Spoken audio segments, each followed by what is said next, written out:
Olá, boa noite. É você que acompanha o placar Transamérica desta terça-feira, dia 3 de setembro. Hoje, aquele programa especial, aquele programa feminino. E do meu lado, a Marina Protasiewicz. Boa noite, Marina. Boa noite, Pan. Boa noite para o pessoal aí de casa. Então, hoje a gente já começa falando de muito futebol. Tem Atlético e Curitiba que só entram em campo na próxima semana devido ao jogo da Seleção Brasileira. Mas hoje e amanhã nós temos Paraná Clube e Londrina em campo. Paraná Clube que inclusive entra em campo daqui um pouquinho às 8h30 com a Arena da Baixada lotada, mais de 40 mil ingressos vendidos. Mas para começar o placar de hoje, a gente já começa falando do Atlético Paranaense, que tem esta semana inteira para se preparar. Mas quem traz mais informações é o Eduardo Destre. Chega mais, Du. Uma boa noite para você, para os nossos comentaristas e também para os telespectadores que estão conosco curtindo o placar Transamérica desta terça-feira. O elenco principal do Furacão não teve reapresentação, teve folga hoje. A reapresentação vai acontecer amanhã pela manhã, onde o técnico Fabiano Soares vai comandar a atividade, a segunda desta semana, visando a montagem da equipe para o compromisso da próxima quarta-feira, jogando na Arena contra o Atlético Goianiense. O Furacão precisa somar pontos aí dentro do Campeonato Brasileiro, vai se distanciando dentro da tabela de classificação da competição para aquilo que é o seu objetivo principal, no caso, retornar à Conmebol Libertadores Bridgestone. O Atlético aposta em ampla e total recuperação, principalmente nesta partida que fará na Arena, terá que pagar aí o serviço que não fez contra o Galo Mineiro,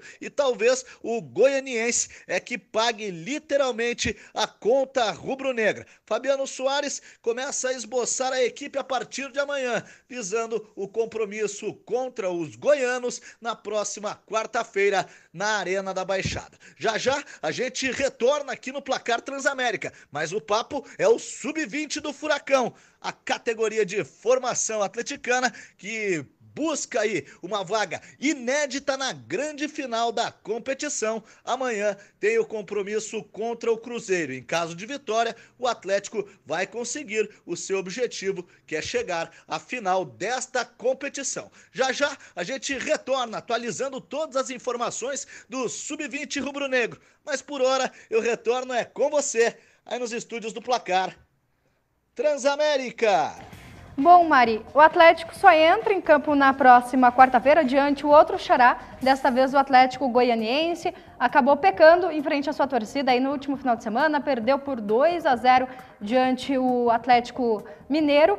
E qual que é a fórmula agora, o que tem que se trabalhar durante esta semana lá no CT do Atlético, no CT do Caju, para recuperar, para pagar a sua dívida que está em débito aí com a torcida? O que aconteceu na Arena da Baixada não pode, né? A Arena é o caldeirão aí, é a casa do Atlético, ele tem que fazer valer aí, predominar essa parte de jogar em casa, vencer em casa. Contra o Atlético Mineiro, a gente viu que o Furacão ele ficou mais aberto, né? Ele deixou o Atlético jogar e eu acho que aí foi o erro, porque o Atlético quando propõe o jogo, ele reage melhor, ele vai melhor na competição, ele não é um time tão veloz assim para poder fazer os gols de contra-ataque. Então acho que esse foi o erro do Fabiano Soares e essa semana ele deve trabalhar sim, vai aproveitar, agora tem essa folga da seleção, né?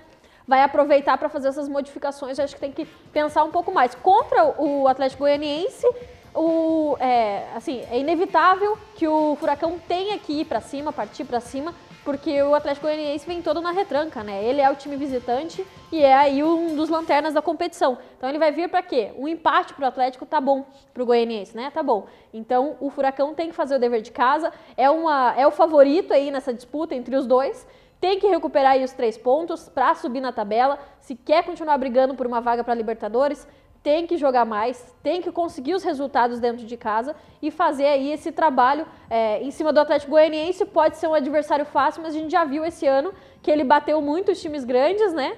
E foi uma surpresa. Então, o Fabiano Soares tem que pensar muito bem na sua escalação, pensar muito bem em como ele vai reagir a esse time visitante aí que vem na retranca. E em relação aos testes que o Fabiano vem fazendo, primeiro começou ali no meio de campo, né? Deu até que certo, agora fez mais alguns. Você acha que esses testes que ele faz durante principalmente os treinamentos ali, vão render, estão rendendo? A gente consegue ver um pouco de resultado, principalmente no meio de campo aí do Atlético, a gente notou uma certa diferença, mas aí vem o problema, né? A execução do trabalho, você testar é uma coisa, testar dentro do seu espaço ali, com os seus jogadores, todo mundo sabendo o que está sendo proposto. Agora, quando está na competição, quando é um jogo para valer, aí vai também o fator psicológico, o fator se o jogador conseguiu absorver qual que era a técnica, qual que era a tática, e aí talvez isso não venha dando muito certo aí, porque o que ele propõe no jogo dá certo, chega no vai pra valer, né? Quando ele propõe no treino dá certo, chega no jogo, aí fica diferente. Então é válido todo esse teste que ele faz, mas tem que prestar um pouco atenção se os jogadores estão entendendo realmente o que ele quer dizer com aquilo. Bom, agora a gente tem no Campeonato Brasileiro aí, com a vitória de alguns times, o G8. Acha que é mais fácil conseguir entrar ali no G8, principalmente para o Atlético, uma vaga ali dentro, para a fase de grupos da Libertadores? Sem dúvidas, né? A gente sabe que com essa caída aí do Cruzeiro, aumentando o número de vagas para Libertadores, o Atlético fica numa situação favorável, até porque ele está ali naquela parte da tabela, né? 8º, 9º, mas ele está oscilando demais. Precisa manter o rendimento, precisa ganhar mais. Se ele quiser entrar nesse G8, que pode virar até um G9, mas precisa vencer, porque a disputa está acirrada. Esse ano veio dizendo, né, o meio da tabela está muito encontrado ali, então a diferença são de 2, 3 pontos, então uma vitória e uma derrota já pode mudar tudo aquela parte da tabela, e o Atlético precisa vencer se ele quiser continuar sonhando com a Libertadores. Eu acredito que tem possibilidades, tem sim grandes chances de ir para a Libertadores o ano que vem, mas precisa fazer o dever de casa.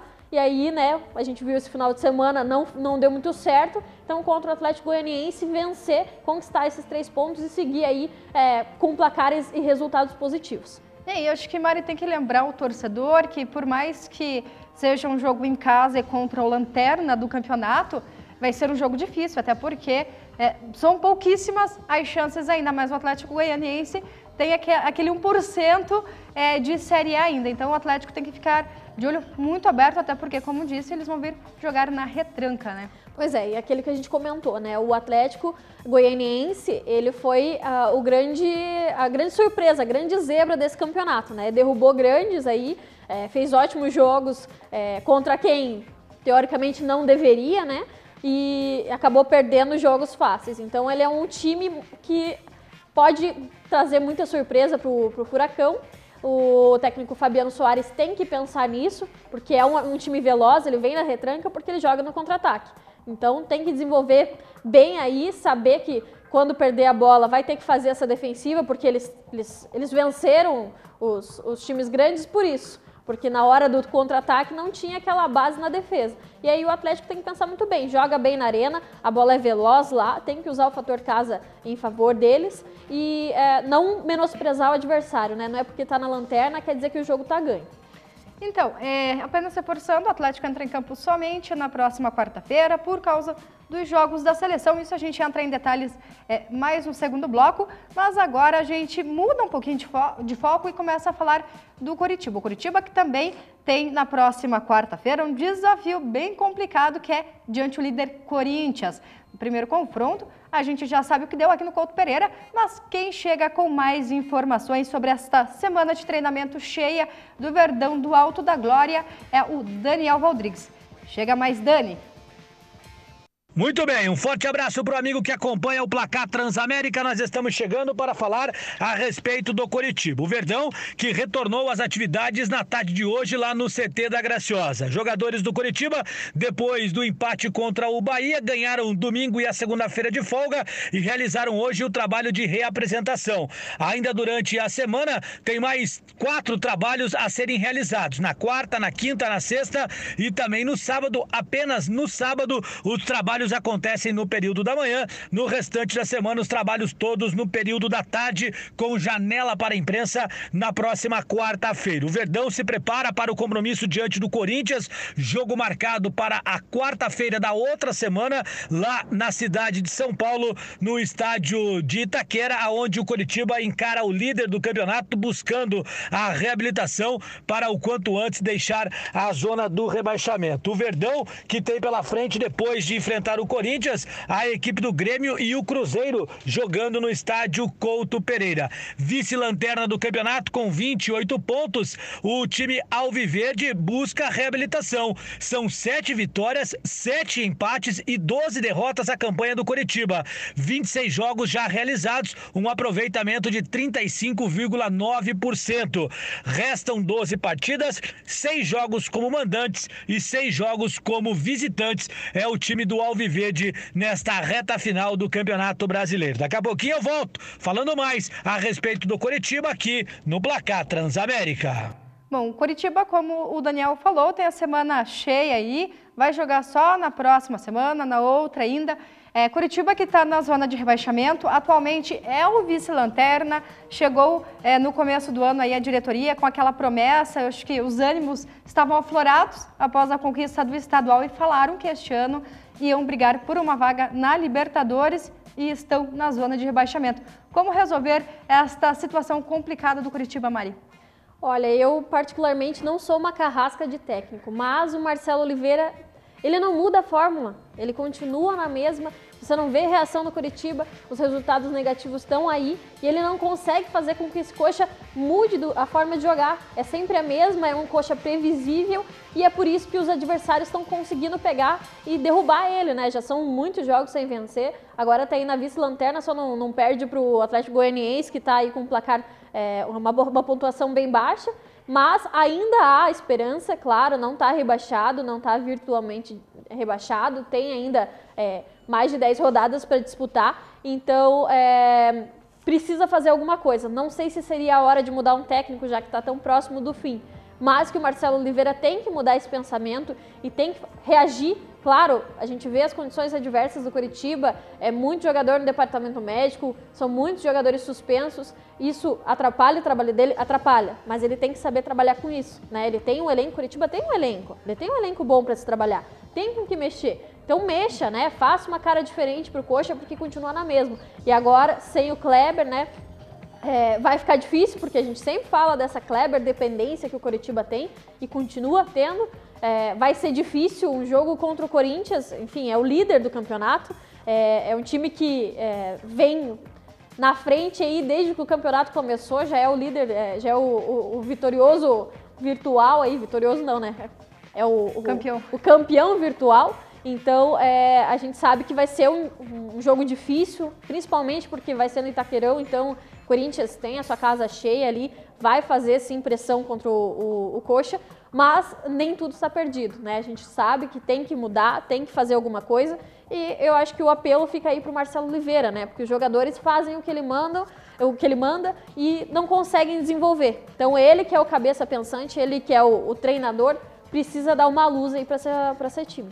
Vale até lembrar que no primeiro jogo deles, no primeiro turno, acabou empatado, onde deu aquela confusão ainda, que a gente já sabe, né, que pegaram o jogador do Corinthians, torcedor do Corinthians dentro do ônibus, e com certeza, acredito eu, que o policiamento para este próximo jogo será reforçado, até porque já começaram as ameaças entre os torcedores quando o Coritiba for para São Paulo em relação a esse jogo, como até uma forma de pagamento, né, do que aconteceu aqui no Couto Pereira. Bom, o Coritiba vai ter 3 jogos, considero eu, que sejam decisivos aí, que precisam ser pontuados. Corinthians, na quarta-feira, aí tem Cruzeiro e Grêmio. Por mais que seja em casa, esses 2 jogos, é complicado. A gente sabe, o Grêmio já é o vice, né? Então, você consegue ver uma equipe que predomina, está participando de outras competições, está um pouco focada em outras competições, mas ainda assim lidera o brasileiro. Então, vai ser um jogo difícil, mesmo sendo em casa, eu não tenha dúvidas. Eu acho que o fator casa para o Coxa nem está fazendo essa diferença toda. Antes o Couto Pereira fazia sim toda essa pressão, a torcida vinha, acompanhava, mas não está sendo nem isso, né? É o time, é a equipe que não consegue desenvolver o trabalho. Então tem 3 pedreiras aí, né? Com o Corinthians, com o Grêmio e também com o Cruzeiro que foi campeão aí da Copa do Brasil. Então o time vem embalado, vem aí embalado pela vitória, pela taça, e quer subir mais na tabela, né? Tá ali para baixo, cedeu aí a vaga da Libertadores e está fazendo com que a tabela se transforme num G8. Então quer subir, porque o Cruzeiro tem um time muito bom e quer estar ali dentro do G4, para ele ali tá fora do G4 é inadmissível. E o Coxa tem esse problema. São 3 equipes fortes, 3 equipes que têm pelo que lutar, estão ali, né, em busca de um objetivo, não são aquelas equipes de meio de tabela ou que estão ali próximo à zona, mas não tem o perigo. Então vai ser muito difícil, tem que mudar esse jeito de jogar. O Marcelo Oliveira tem que reagir, acho que alguém tem que dar um choque nele, alguma coisa assim, falar, muda, né? Quem não muda, se o time estivesse ganhando, eu até diria, não mexe em time que está ganhando, mas não tá perdendo o tempo inteiro. Então faz alguma coisa, reação, né? Aqui os dois opostos, né? O Atlético procurando por um lugar ali no chamado G e o Coritiba tentando fugir da ZR. Mas quem está muito bem no campeonato brasileiro, mas da Série B, quase subindo ali, com os quase 2 pezinhos na elite do campeonato, é o Paraná Clube. Paraná Clube que hoje às 8h30 recebe o Internacional, mas na Arena da Baixada. E o Paraná, a diretoria do Paraná prometeu uma grande festa aí, fez uma mobilização muito bonita, mais de 40 mil ingressos vendidos. Mário, o que a gente pode esperar desse jogo do Paraná Clube? Eu acho que tudo, né? Tudo pode acontecer. O Internacional, tem que lembrar, é o líder, é o time que mais fez investimento na Série B, então a folha salarial dele nem se compara com a folha do Paraná Clube, mas também tem que lembrar, o Inter é o melhor ataque e a melhor defesa. O Paraná Clube é o segundo melhor ataque e a segunda maior defesa. Então não deixa a desejar, vai ser um embate muito pau a pau ali. Eu acho que o Paraná Clube tem tudo para fazer a pressão, encher a casa, né? 40 mil torcedores gritando ali na orelha do Inter. Vai fazer toda a diferença, pode usar esse fator casa, apesar de não ser na Vila Capanema, ser na Arena da Baixada. Tudo indica que vai ser uma grande festa. Eu acho até que se o Paraná Clube perder, não vai fazer... Foi como o Operário que acabou perdendo o último jogo da Série D, mas ninguém ligou para esse resultado. Não foi um resultado que todo mundo, meu Deus, o Operário perdeu, porque ele foi campeão do mesmo jeito. E o Paraná Clube está nesse ritmo de vamos subir, vamos para a Série A. Já é a melhor campanha desde 2013, né? 2013 bateu na trave. Agora, em 2017, está chegando com um time bem fechadinho, um time que tem o potencial. Eu não digo para ser campeão, porque ainda assim é difícil, né? Você vê ali o América Mineiro, vê também o América Mineiro. Você vê o Internacional ali na frente e brigando com o Vila Nova e tal. Aqueles 3 times que estão dentro do G4, fora o Paraná Clube, têm sim um potencial, estão brigando bem e eles já estavam lá, né, no G4. O Paraná Clube chegou agora, com 3 rodadas o Paraná tá no G4, então ele é novo ali nessa posição. Tem muito jogo ainda para acontecer, a gente sabe, a gente está na 26ª rodada, vai até a 38ª, então tem muita coisa para acontecer, muita coisa pode rolar. Esse jogo com o Inter é decisivo pelo fator 6 pontos, né? Se o Paraná Clube vencer, encosta ali e diminui a diferença para o Internacional. Mas não é o jogo que vai definir o campeonato, vai fazer o Paraná Clube ser campeão. Até porque nós tivemos no último jogo o Figueirense e Paraná Clube. O Paraná perdeu por um gol de pênalti marcado ali pelo Figueirense e um pênalti super duvidoso, o Paraná jogou bem. Então eu acho que mesmo com a derrota, o torcedor do Tricolor não deixou de crer no time, né? O torcedor vem acreditando, né? Até assim, tem que elogiar. O departamento do Paraná Clube de Marketing foi sensacional. Ele fez uma campanha que eu não vi Curitiba e não vi Atlético fazer, entendeu? Ele mexeu com orgulho paranista, conseguiu ressuscitar isso, vender 40 mil para quem está fazendo uma média de 6 na Vila Capanema. É muito difícil você trazer aí mais do que o triplo dos torcedores que vinham comparecendo para um jogo contra o Internacional. A gente sabe, tem o fator do Internacional, tem uma parte disponível ali para sua torcida, mas o Paraná Clube vendeu 40 mil ingressos só para ele. Então, fora os torcedores que já são sócio-torcedor e aí pode fazer a troca e acessar o jogo, então vai ser um espetáculo à parte, eu acho. Leandro Vilela, 30, 40 dias fora, provavelmente não entra mais em campo pelo Paraná Clube nesta temporada. Vitor Feijão, também não entra. É isso mesmo, Mari? Quem entra em campo no time do Paraná Clube hoje à noite? A gente vai ter 2 mudanças, né? No ataque, o Feijão vai sair, já não é certeza, porque até o Matheus Costa fez bastante mistério essa semana, treinos fechados, a gente não tem toda a certeza, mas por o Paraná Clube, do jeito que vem jogando, né? A gente acredita tem o retorno do Robson, que estava suspenso aí pelo cartão amarelo, terceiro cartão amarelo, tá de volta, então eu acredito que ele fará? Trocará o Feijão pelo Robson ali no ataque, faz a dupla com o alemão. E aí, no meio de campo ali, como primeiro volante, a gente sabe, o Vilela se machucou, infelizmente é um desfalque para o Paraná Clube que vai fazer toda a diferença. Ele é aquele primeiro volante que faz esse engate entre defesa e ataque, faz com que o meio criativo ali do Paraná ande, mas o Vinícius Kiss já provou, né? Primeiro substituindo o Gabriel Dias, que ele tem essa desenvoltura para trabalhar no meio de campo. Acho que o Gabriel Dias é um jogador veloz, vai fazer essa parte muito bem, e aí ele substituindo o Leandro Vilela, o Vinícius Kiss, ele é um pouco mais lento, enfim, mas ele tem uma visão de jogo ampla. Então, acho que o Paraná Clube não tem que se preocupar com as substituições. Até a gente vinha dizendo que é um time que tem todas as condições de lutar por uma Série A. Por quê? Porque as suas substituições estão à altura. A gente sabe que fez a troca por volante, o Vinícius Kiss entrou e respondeu como o Leandro Vilela jogava, como o Gabriel Dias jogava. Então, não é um jogador a menos, continua os mesmos 11, são titulares, é uma equipe fechadinha. E aí a alteração no ataque acho que já é uma alteração prevista, né? O Robson joga muito bem, ele fazendo dupla com o alemão é uma coisa incrível, assim, a gente viu que isso funciona, não que o Feijão não jogue bem, mas eu acho que ele ainda é um pouco imaturo, ele é jovem, então às vezes ele quer resolver muito o problema, o que o Robson fazia no começo da temporada, e aí até o Lisca resolveu esse problema, né? Fez com que os dois jogassem junto e tocassem mais a bola, e aí os gols acabaram saindo. Então, acho que a dupla Robson e Alemão pede muito para esse jogo contra o Internacional, até porque o Internacional vem com força total, né? Bom, hoje a gente então pode esperar um grande público aí na Arena da Baixada, apenas reforçando Paraná e Internacional. Paraná lutando ali pelo acesso. Bom, mas tem um outro time paranaense aí que também está no meio da tabela. Tem condições de subir? Não sei, mas quem explica melhor é a Débora Mussi com as informações do Londrina. Boa noite também para você que se liga aqui no Placar Transamérica. Estou chegando agora para trazer as informações do Londrina. Para a partida de amanhã contra o Atlético Mineiro pela final da Primeira Liga, o técnico Cláudio Tencati vai manter a formação que goleou o CRB por 4-1 na última rodada, mas algumas peças podem ser alteradas. O principal desfalque na equipe é o capitão Germano, que está suspenso pelo terceiro cartão amarelo.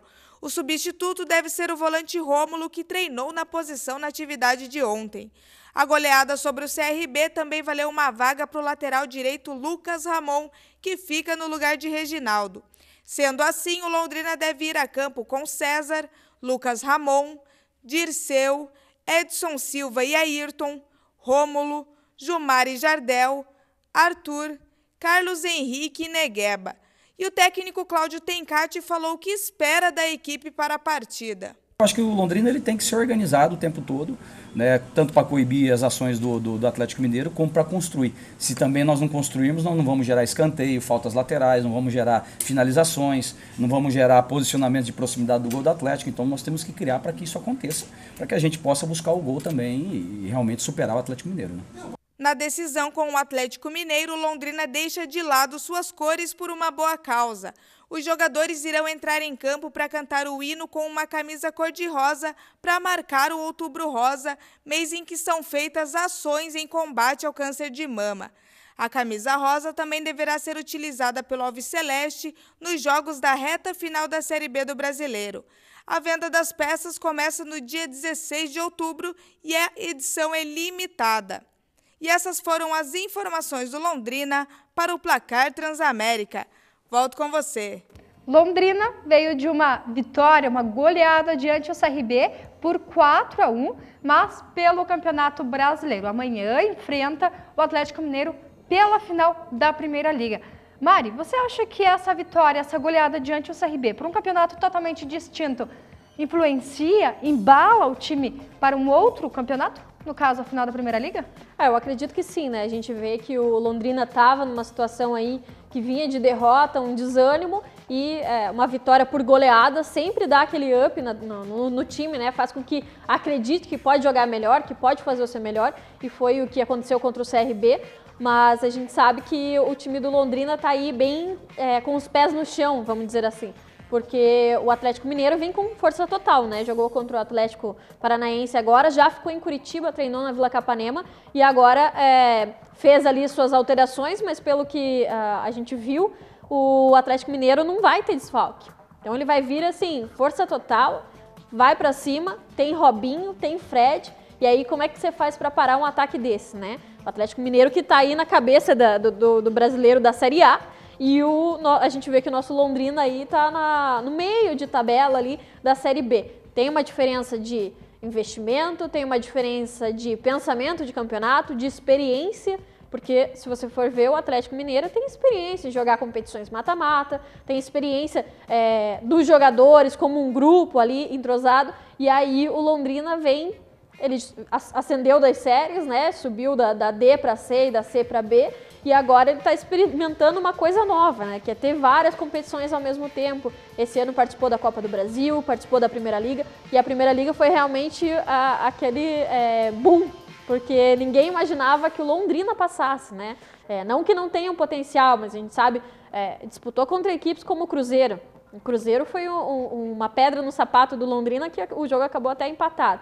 Então, tem todo o potencial para vencer o Atlético Mineiro, mas aí vale lembrar, a Primeira Liga vem nessa forma ruim, que eu acho.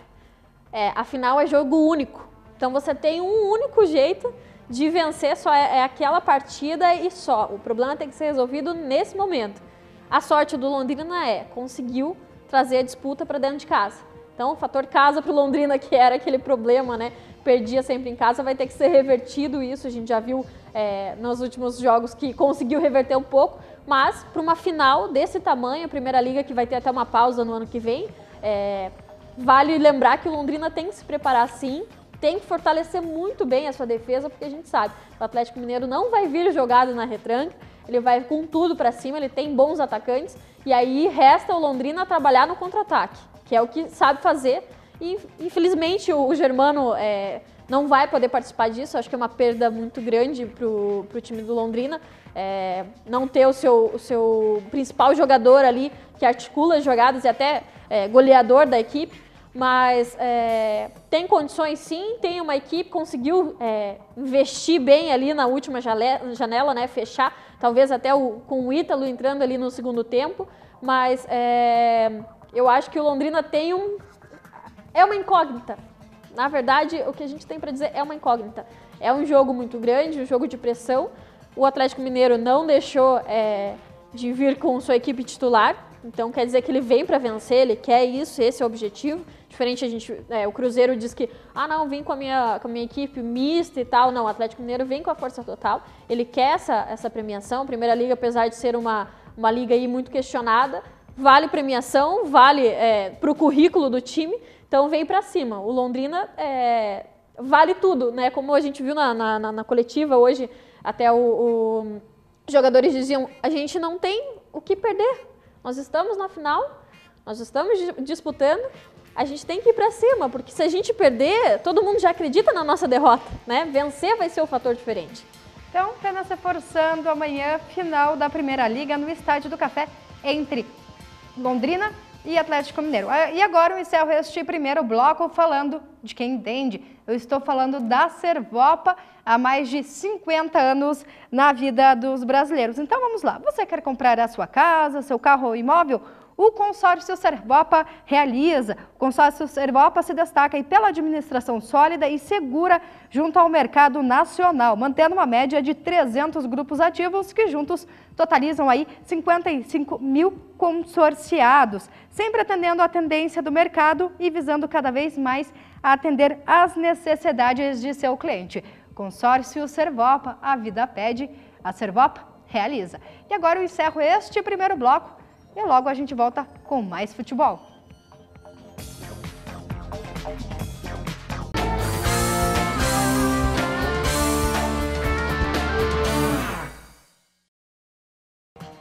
Estamos de volta com o Placar Transamérica nesta terça-feira, aquele programa especial feminino com a Marina Protasiewicz aqui do meu lado, comentando sobre futebol.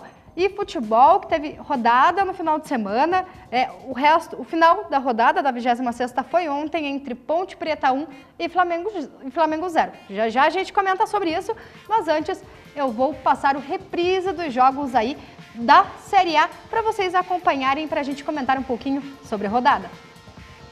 O Atlético Mineiro venceu o Atlético Paranaense aos 21 do primeiro tempo. O Robinho abriu o placar.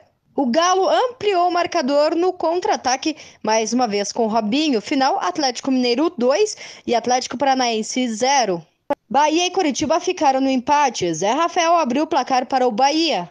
Léo cruzou e Rildo empatou. Final, 1-1. Vasco e Chapecoense ficaram no empate. André Rios aproveitou a assistência de Madson e abriu o marcador. Reinaldo deixou tudo igual com um golaço por cobertura. O Santos venceu o Palmeiras, Bruno Henrique cruzou e Ricardo Oliveira cabeceou. Final, 1-0 Santos. O Vitória venceu o Botafogo, David sozinho abriu o placar. João Paulo cruzou, Pimpão desviou e Brenner completou. Brenner converteu o pênalti e decretou a virada. Em escanteio aos 43, André Lima fez de cabeça.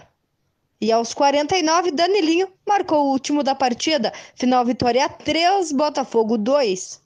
O São Paulo venceu o Sport. Marcos Guilherme marcou o único da partida. Cruzeiro e Corinthians ficaram no empate. Rafinha abriu o placar para o Cruzeiro.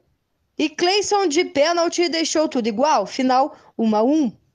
O Grêmio venceu o Fluminense. Beto da Silva garantiu a vitória gremista. O Atlético Goianiense venceu o Avaí, Luiz Fernando de pênalti e Walter marcaram os gols do rubro-negro. Final, 2-0. Bom, estes foram os gols da 26ª rodada aí da Série A do Campeonato Brasileiro. E agora a gente tem da Série B também. Solta aí. O Figueirense venceu o Paraná. Renan de pênalti decretou a vitória dos catarinenses. O Londrina goleou o CRB. Germano anotou o primeiro. Ayrton Boaventura marcou contra, Marcinho e Jomar marcaram os gols do Londrina. O Adalberto chegou a descontar de cabeça, final Londrina 4, CRB 1. Goiás venceu o ABC, Natan marcou o único da partida. O Juventude venceu o Paysandu, João Paulo completou o cruzamento rasteiro de Matheus Santana e marcou o gol da vitória. O Náutico venceu o Boa Esporte, Rafael Oliveira de pênalti abriu o placar. Dico soltou uma bomba de canhota e liquidou o jogo, final Náutico 2, Sport 0. Vila Nova e Brasil de Pelotas empataram. O Chavante chegou ao gol com Éder Ciola, que aproveitou o rebote. No final da partida, Fernando Medeiros chutou forte de fora da área e deixou tudo igual, final 1-1. O Internacional venceu Santa Cruz. D'Alessandro marcou os 2 gols da vitória dos gaúchos. O Ceará venceu o Luverdense. Lima se livrou da marcação e marcou o único da partida. O Oeste venceu o América Mineiro. Edno, em cobrança de pênalti, abriu o placar para o Coelho. Também em uma penalidade máxima, o Rubrão empatou com o Mazinho, que também marcou o gol da virada após bela jogada individual. Final Oeste 2, América Mineiro 1.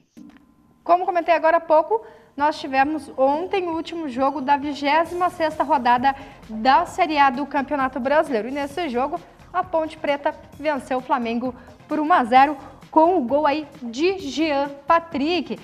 Soltem os melhores momentos.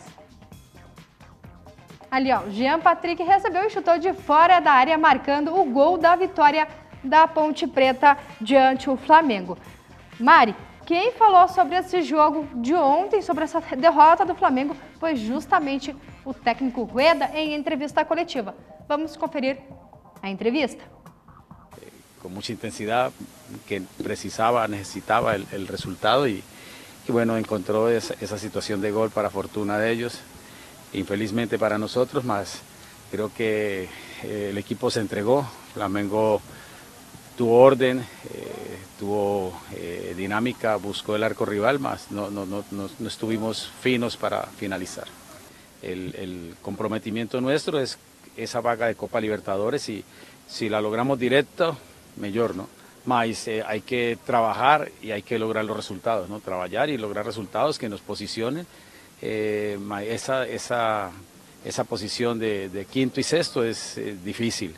Y bueno, faltan muchas rodadas y hablar menos y trabalhar melhor, não? Então, se a gente teve o lado perdedor, também temos o lado vencedor. Quem falou sobre a partida foi o técnico Eduardo Batista em coletiva de imprensa. Um time extremamente qualificado, as substituições do Rueda, cada hora entrava um melhor que o outro, né? E a gente depois com um a menos, a gente conseguiu, acho que tem que exaltar a briga dos atletas, e é um passo só, né? Faltam 12 aí para a gente tirar a Ponte Preta dessa situação que ela não merece estar.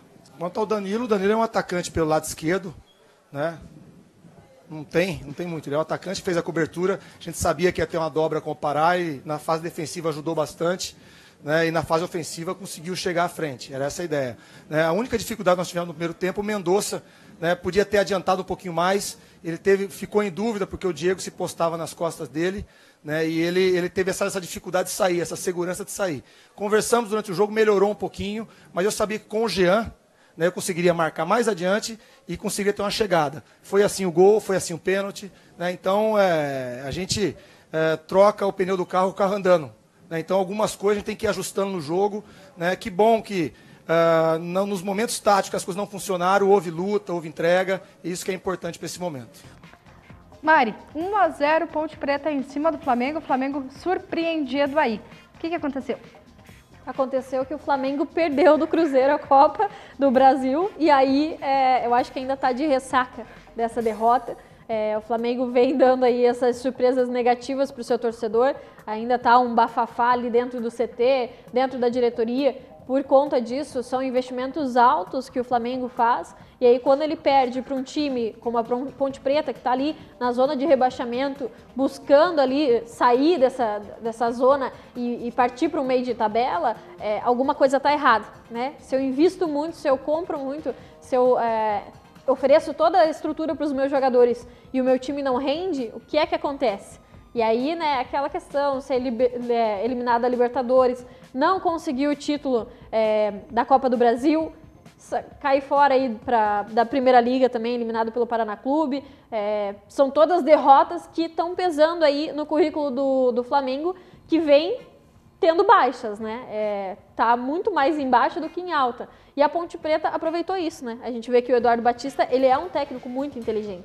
Então, o que ele fez? Ele observou muito bem o jogo, ele viu como o Flamengo vinha vindo e aí fez, igual ele disse, né? Trocou o pneu com o carro andando. Ele viu o que estava acontecendo, quais eram as opções dele e ele fez, sim, as substituições de forma cirúrgica, né? A gente fala que quando o treinador ele observa muito bem o jogo e consegue pegar o que está acontecendo e saber onde é que está aberto, onde tem aquela abertura para o seu atacante chegar, ele é muito bom, ele tem uma visão de jogo, e aí quando ele faz essa substituição e consegue a vitória, é um trabalho muito bem feito. Então acho que nessa vitória da Ponte Preta merece falar muito mais da Ponte, que fez um bom trabalho, do que o Flamengo, que está deixando a desejar, né? A gente sabe que a Ponte é um time tradicional aí de São Paulo, um time que tem sua potência, a macaca e destruidora que volta e meia a gente vê batendo times de grande porte e tem uma tradição. Eu acredito que essa parte de estar na zona de rebaixamento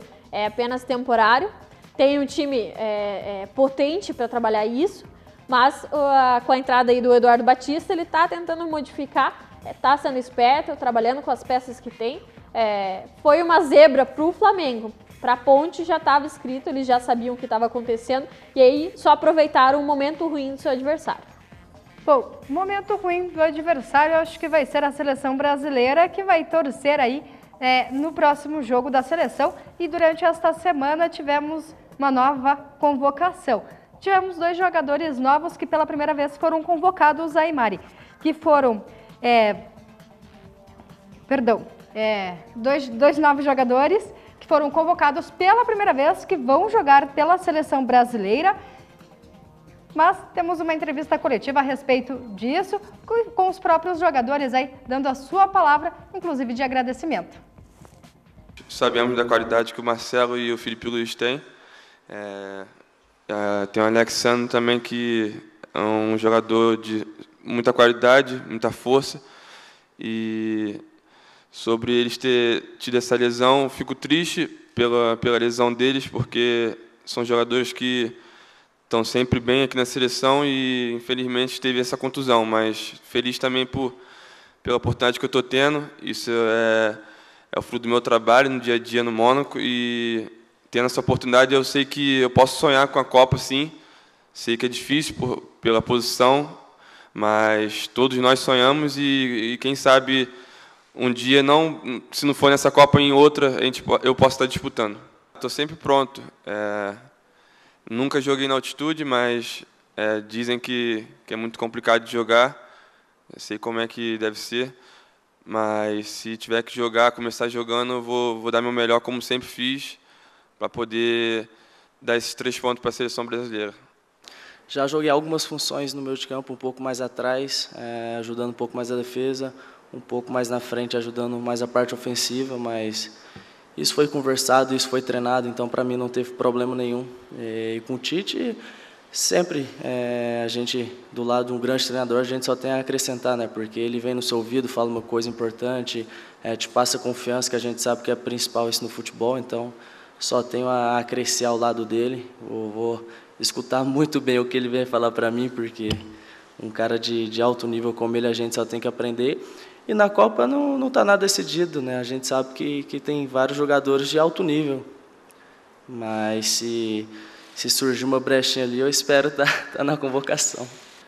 No meio campo, a disputa é muito grande, por vários jogadores experientes que já estão bem consolidados na seleção, mas vou procurar aproveitar da melhor maneira possível esses jogos. Não sei se vou entrar, não sei se vou ser jogando, enfim, onde eu for útil, onde eu for ser utilizado, eu vou tentar dar o meu melhor para tentar agradar o professor. E Jorge, os 2 novos convocados aí pelo Tite. E o Tite que vem fazendo mudanças na seleção, hein, Mari?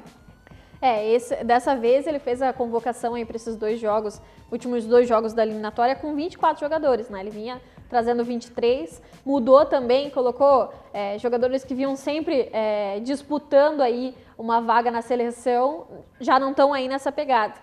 Optou por 2 jovens, eu acho que é uma estratégia ousada. A gente sabe que quando se é novo, trazer para a seleção tem aquele peso e aquele fator psicológico, mas o Tite é um treinador experiente, é um treinador que já provou para todo mundo que ele sabe muito bem o que ele está fazendo, então tem que aproveitar. Essa é a última convocação que ele vai fazer antes de ir para a Copa do Mundo. Então tem que testar sim, tem que ver os novos jogadores em campo, ver como é que eles se entrosam aí com os titularíssimos e fez certo sim o comandante da seleção brasileira, tem que testar e vamos ver o que vai acontecer nessa próxima semana aí, as surpresas que ele vai preparar pra gente, né? Notícias da seleção brasileira e agora notícias da seleção espanhola, e o Piqué foi vaiado. A gente confere melhor na matéria da agência de notícias.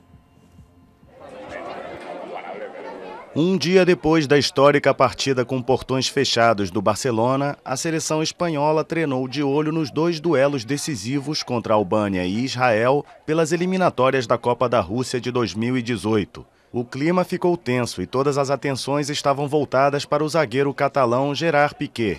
Na arquibancada foram exibidos cartazes contra sua presença na seleção e o jogador foi vaiado quando entrou em campo. No domingo, o zagueiro votou no referendo de autodeterminação e se emocionou ao falar sobre as intervenções policiais na Catalunha para impedir a consulta, que é proibida pela justiça espanhola. Minutos antes do treino, o jogador havia publicado no Twitter uma nova crítica à ação da polícia. Também nesta segunda, em uma entrevista coletiva, o presidente do Barcelona, Josep Maria Bartomeu, anunciou que o clube vai aderir à greve geral de terça-feira. No jogo com portões fechados de domingo, o Barça venceu o Las Palmas por 3-0 no Camp Nou e é líder isolado do campeonato espanhol.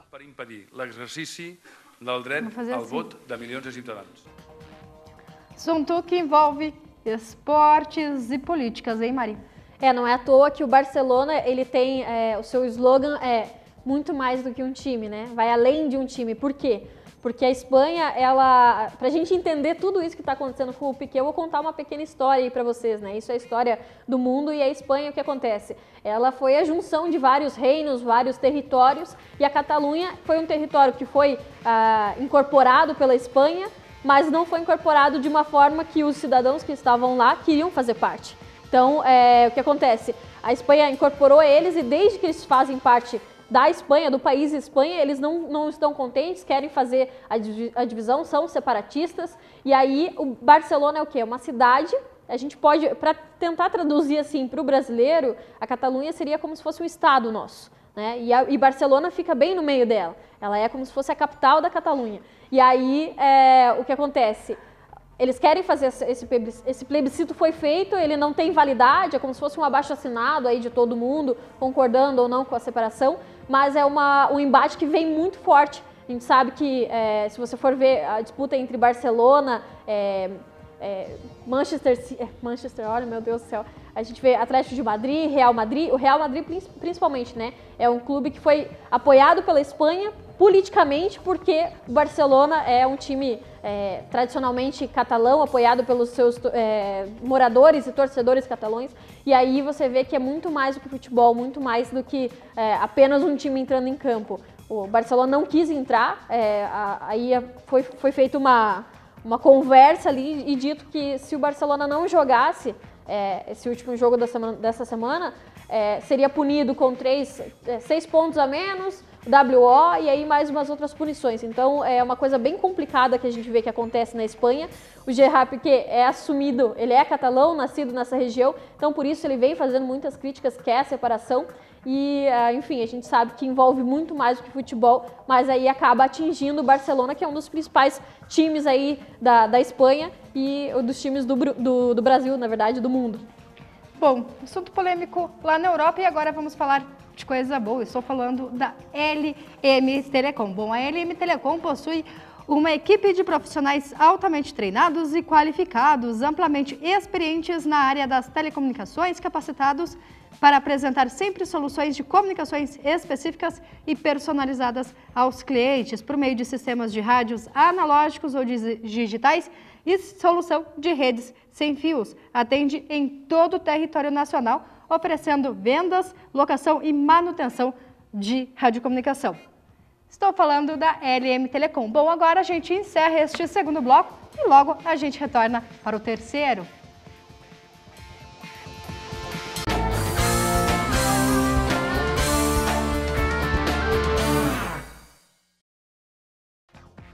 Este último bloco com as informações, as últimas informações do Atlético Paranaense. Chega mais do...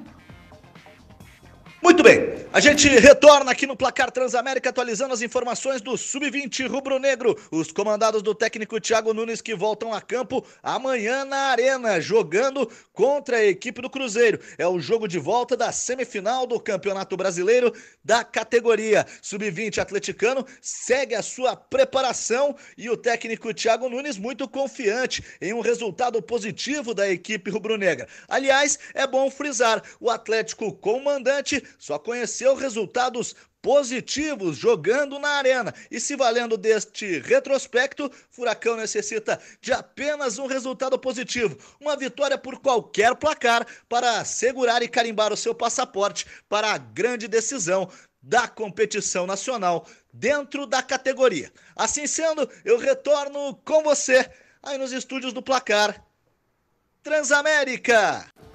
Sub-20 do Atlético sempre não tendo nem o que comentar por causa das categorias de base, muito investimento por parte da diretoria do Atlético em cima disso. Bom, nós também temos as últimas informações do Coritiba e quem chega com elas é o Daniel Rodrigues.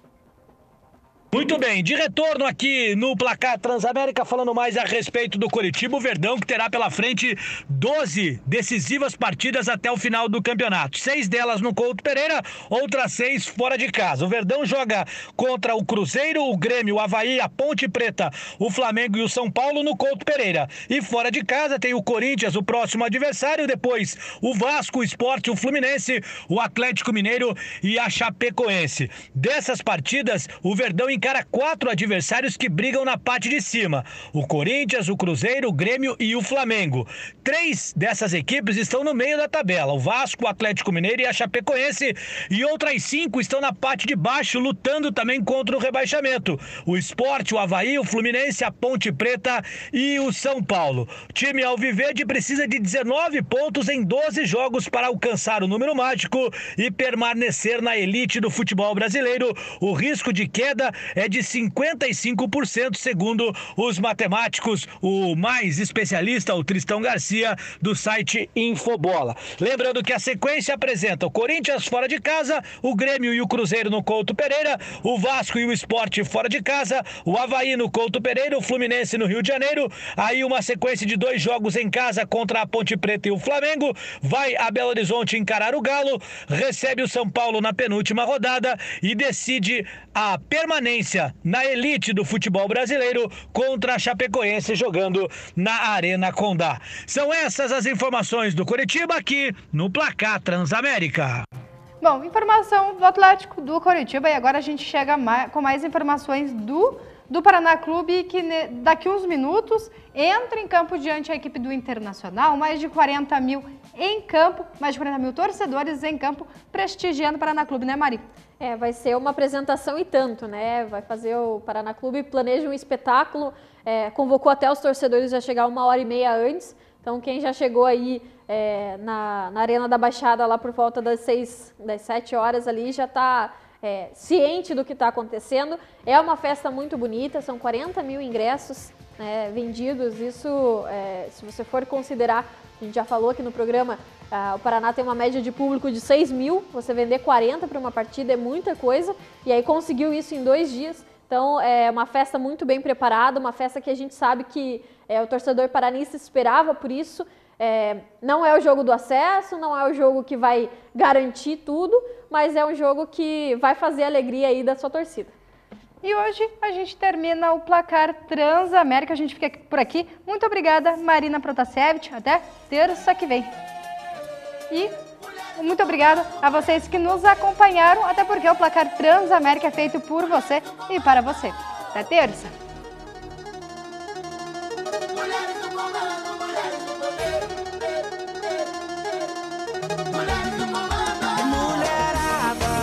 Vou te pegar uma praia e acender a marquinha. Vamos casar na balada. Hoje é tudo de manhã. No comando só as solteirinhas. A baladinha promete. Oferece o combo de uísque com a marula e xandó.